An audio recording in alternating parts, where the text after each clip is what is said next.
yanayepatia mtu neema. Mambo matatu yanayopea mtu neema.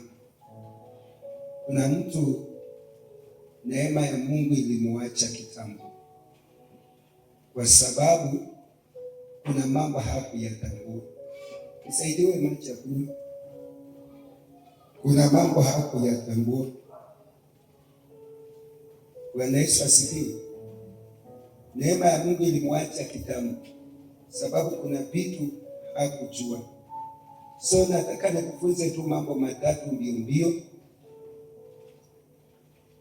yatakayo kusaidia ubebe neema, na sio tu neema ya kufanya vitu. Bwana Yesu asifiwe. Kuna neema ya wokovu, kuna neema ya uongozi, na kuna neema ya kisma, na kuna neema ya miujiza pia. Neema iko na kazi kubwa. So leo nataka nikufunze jinsi mambo matatu yatakayo kupatia neema. Maana ukikosa haya mambo, neema kuibeba itakusumbua. Nimewahi ona watu ambao ni wahubiri, lakini bila anahubiri tabia na neema yake asiambatani. Neema yake na tabia asiambatani. Lakini vyema utambue neema hii. Nataka tusome kitabu cha Wafalme wa Kwanza 17.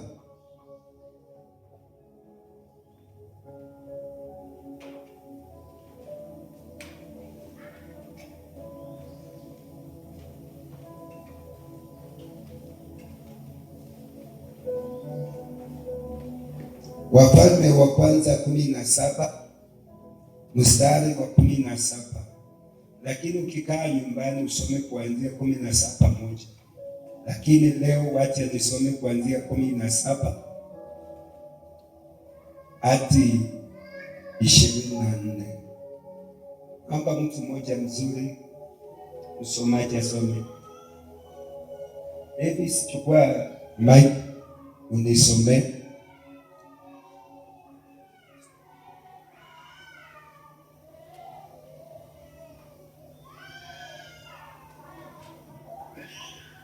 Kitabu cha Wafalme wa Kwanza mlango wa ambayo mchungaji wako ameibeba.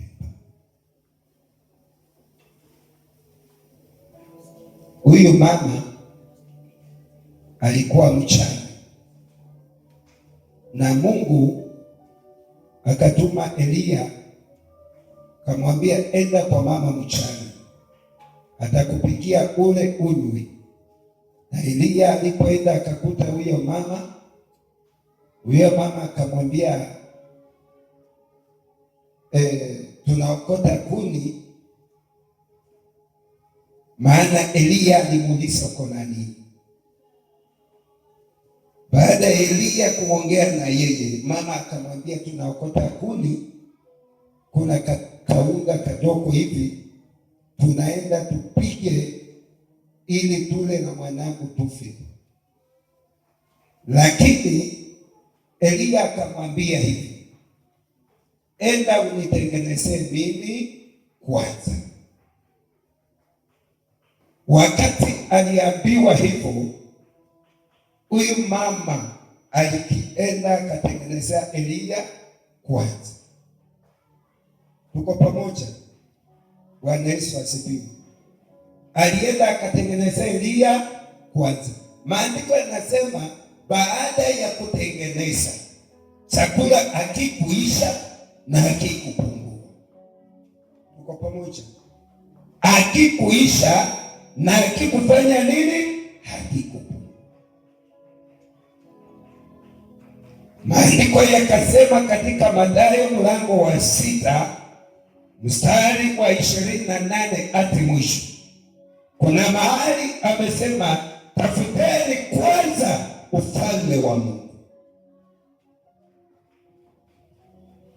Tafuta kwanza Mungu. Ndio masaa ya kutafuta Mungu.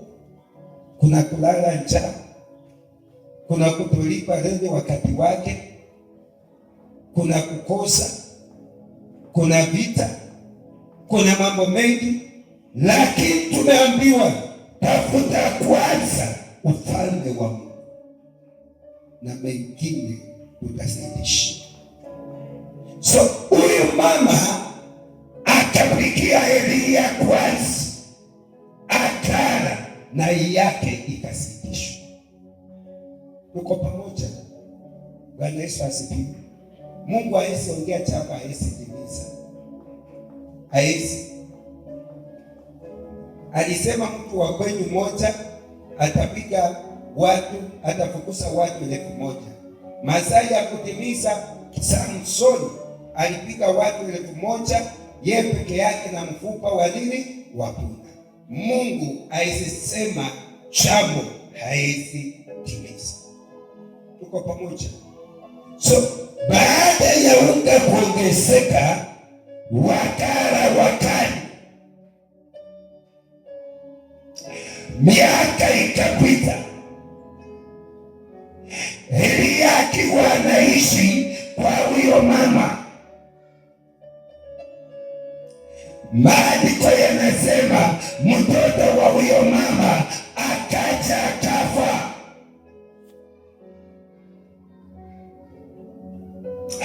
Baada ya huyo mtoto kufa, maandiko yanasema akakimbia, akabeba mtoto akapeleka Elia,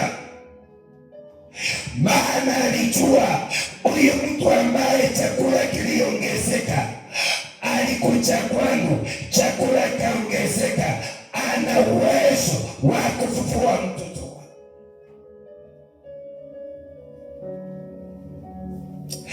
Akabeba mtoto akapeleka Elia. Wakati Elia aliona mtoto, mama akasema, kwani ulikuja kwangu ili dhambi zangu zikumbukwe?